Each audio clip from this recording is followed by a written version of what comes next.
فاكر انك لازم يكون صوتك عالي علشان الناس تلاحظك؟ طب ما في ناس هادية ساكتة بس دماغها شغالة اكتر من اي ميكروفون. اللي ساكت مش ضعيف، ده بيختار يسكت علشان بيفكر. وساعات اهدى صوت هو اللي بيغير كل حاجة. مش لازم تتغير، الناس ساعات بتحاول تغيرك علشان تبقى شبه الباقي، بس انت مش معمول على مقاس واحد يناسب الكل. لو كنت انطوائي ده مش عيب، ده طريقتك في التعامل مع الحياة. الهدوء مش معناه انك منطوي او مش طبيعي. الناس الهادية عندها عالم داخلي غني مش دايما بيبان من بره، فلو حد استغرب سكوتك ابتسم لانك شايف اللي مش شايفينه. في ناس بتتكلم كتير بس مفيش فكرة، وفي ناس قليلة الكلام بس كل كلمة منهم ليها وزن. العمق مش ضعف، دي قوة بتمشي على هادي. مش لازم كلنا نتصرف نفس التصرفات علشان نكون عاديين. في ناس بتحب تتكلم كتير وفي ناس بتحب تسمع اكتر. ده مش معناه ان حد فيهم افضل من التاني.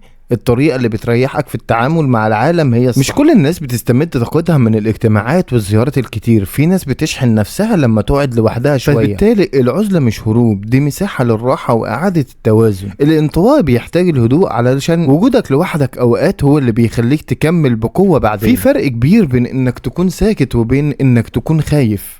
الهدوء ساعات بيكون علامة على تركيز ووعي، واللي ما بيتكلمش كتير ممكن يكون شايف وفاهم أكتر من المتوقع. فما تخليش سكوتك يهيأ للناس انه ضعف، ده احيانا اكبر قوة بتكون ليك. اصدقائي، احنا النهاردة بنتكلم عن كتاب قوة الانطوائيين للكاتبة سوزان كين. الكتاب بيدافع عن الانطوائيين، بيوضح ان العمق بتاعهم قوة جبارة، وبيشرح ازاي ان الناس الهادية دي عندها قدرة على التركيز والتفكير والابداع في الصمت. الكتاب بيطلب مننا نقف لحظة ونفهم نفسنا ونقدر اختلافنا، لان الهدوء مش نهاية، ده بداية لطريق مختلف. الفصل الدراسي مش دايما بيكافئ اللي بيفكر بهدوء. الأنظمة التعليمية بتحب الطالب الاجتماعي اللي بيرفع ايده ويتكلم كتير. مش لازم تشرح، لان مش كل فكرة عظيمة بتتقال بصوت عالي. في ناس بتفكر بعمق بس مش دايما بيحبوا يشرحوا. ده مش معناه انهم اقل، ده معناه ان عندهم طريقة مختلفة في التعبير. الناس فاكرة ان اللي بيتكلم كتير هو اللي بيفكر اكتر، لكن في الحقيقة التفكير له صوت بس مش دايما مسموع. اوقات بنقابل ناس هاديين بيقعدوا ساكتين في الاجتماعات، لكن بعدين بيقولوا جملة واحدة بتغير اتجاه المناقشة بالكامل. ده صوت التفكير العميق، صامت بس مؤثر. احنا عايشين في مجتمع بيحب المظاهر، اللي بيتكلم واللي بيظهر هو اللي بياخد الانتباه، بس ده ظلم كبير للي بيتأمل وبيشوف التفاصيل اللي محدش بياخد باله منها. المعنى ان مش كل اللي ظاهر هو الاوضح فعلا. بعد ما عرفنا ان التفكير العميق مش دايما بيحتاج كلام، دلوقتي هنتكلم عن ان القيادة مش في الصوت العالي. القيادة مش دايما بتتطلب ان يكون الصوت العالي في الغرفة. في قادة بيمتلكوا القدرة على التأثير من خلال الاستماع، لكن لما بيتكلموا كلامهم بيكون مركز. القيادة الحقيقية مش في الضجة، بل في الثقة اللي بتيجي من الهدوء.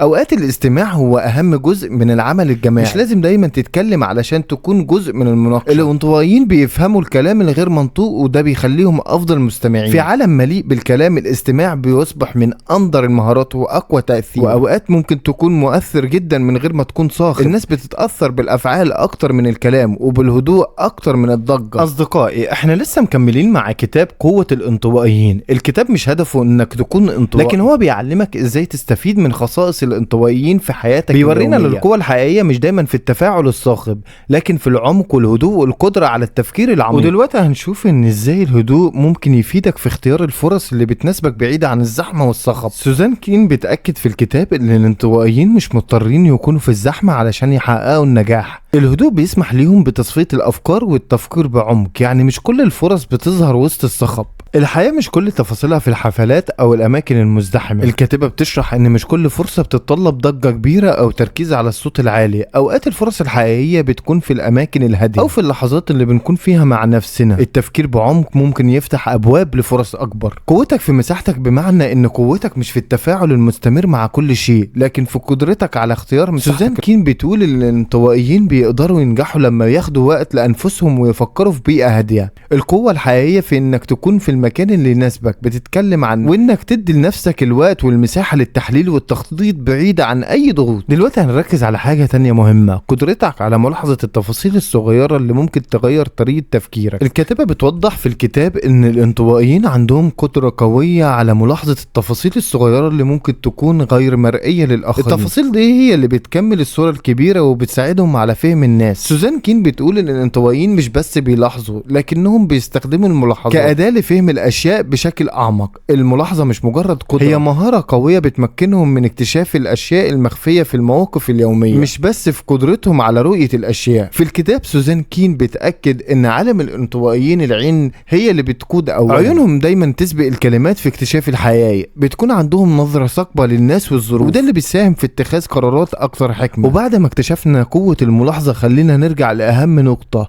تكون نفسك زي ما انت. الناس بتحاول طول الوقت تغير فيك علشان تبقى انسب للمجتمع الصاخب، لكن خليك على طبيعتك، مش محتاجة تعديل. الانطوائية مش حاجة تعيبك، دي طريقة وجودك في الحياة. اللي حواليك مش شرط يفهموا هدوءك، لكن انت تفهمه وتحتويه. الهدوء مش معناه ضعف، ولا معناه انك اقل من اللي بيتكلموا بصوت عالي. في ناس هادية وعندها رؤية بتغير مجتمعات كاملة. الهدوء احيانا بيكون اكتر حضور من الكلام الكتير. في عالم مليان صاخب، الناس اللي عندهم سكون هم اللي بيفكروا بعمق. الاختلاف مش دايما سهل، بس دايما مهم. كونك مش شبه الناس مش معناه انك غلط.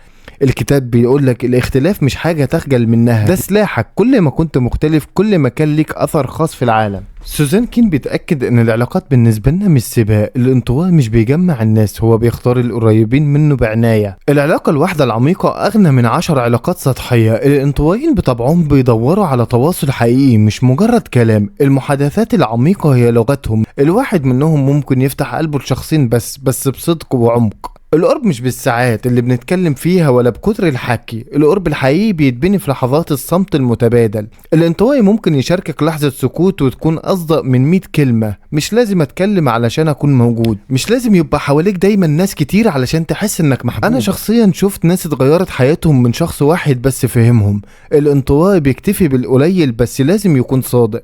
واحد بس فعلا كفاية لو كان حقيقي. بعد ما عرفنا ان العمق اهم من العدد، لازم كمان نحمي المساحة. العلاقات القريبة محتاجة حدود واضحة علشان تفضل صحية ومحترمة. كل انسان ليه طريقته في حفظ طاقته، مش دايما لازم نكون متاحين او حاضرين. الحدود مش جدران، لكن ابواب نفتحها لما نكون جاهزين. كلمة لا مش رفض، لكنها احترام للنفس. الناس الانطوائيين محتاجين وقتهم الخاص علشان يراجعوا توازنهم. المجتمع بيشوف الرفض انه قسوة، لكن الحقيقي ان ده وعي ووضوح. كلمة لا مش تمرد، ده تعبير عن احتياجك، واللي بيحبك بجد هيفهم ويقدر. الحدود نوع من انواع الحب لنفسك اولا. لما تحط حدود انت مش بتبعد عن الناس، انت بتحمي طاقتك من التآكل. الناس الانطوائيين بيحتاجوا مساحتهم علشان يبدأوا، ولما تحمي حدودك وتفهم قوتك هتقدر تغير العالم بطريقتك. الافكار الهادية اوقات بتوصل ابعد من الصيحات العالية. مش لازم تشرح كتير ولا ترفع صوتك علشان تبان. الفكرة الصح بتكسر الحواجز حتى من غير ما تزعق. الانطوائيين اتغير بيهم العالم مش علشان اتكلموا كتير، بس علشان فكروا بأعمق، لكن لانهم فكروا أعمق وشافوا الصورة أوضح. الناس اللي أفكارها هادية ممكن يعملوا حراك مش طبيعي في مجالاتهم. الانطواء ممكن يقود ثورة وهو في هدوء المعتاد. القوة مش دايما في الصوت، أوقات بتكون في الصمت اللي وراه فكرة قوية. مش لازم نغير نفسنا علشان نرضي العالم. الانطوائيين مش محتاجين يتظاهروا بالحماس علشان يندمجوا. القوة الحقيقية في إنك بتكون مرتاح في هدوءك. مش كل الناس لازم تتكلم بصوت عالي، أوقات اللي بيسمعوا كويس هم اللي بيفهموا أكتر. الانطوائي مش ساكت، هو بس بيسمع صوته الداخلي الأول. الصوت الهادي ممكن يكون أنقى من الزحمة. مش دايما نحتاج نشارك كل فكرة، اوقات وجودنا الهادي كفاية. صوتك الداخلي هو بوصلة قوتك، والناس بتفتكر ان الهدوء ضعف، لكن الحقيقة هو وسيلة تانية للتعبير. في ناس بأبسط كلماتهم حركوا قلوب ملايين. مش لازم تزاحم علشان تسمع. الهدوء بيوصل لو طالع بصوت. لو حسيت انك مش قادر تندمج مع الناس اللي حواليك او انك مش لوحدك، الكتاب ده بيقولك في كتير وجودك زيك في العالم ده مهم. حتى لو كان وجودك هادي، انت جزء من كل شيء، وكل شخص ليه دور حتى في هدوءه. الهدوء مش بس غياب للكلام، هو حياة مليانة بالعمق. احنا بنقدر نفهم العالم مش بس بالصوت العالي، لكن بالافكار العميقة اللي بتظهر في الصمت. الهدوء هو طريقتك الخاصة في التفاعل مع الناس ومع نفسك. في قوة في الانطواء، في حرية في الصمت، في حياة حقيقية في الهدوء. أصدقائي، شكرا على متابعتكم معنا، وبكده نكون انتهينا من ملخص كتاب اليوم، قوة الانطوائيين، الهدوء. ما تنسوش تدعمونا بلايك وشير وسبسكرايب للقناة. شكرا على متابعتكم مرة تانية.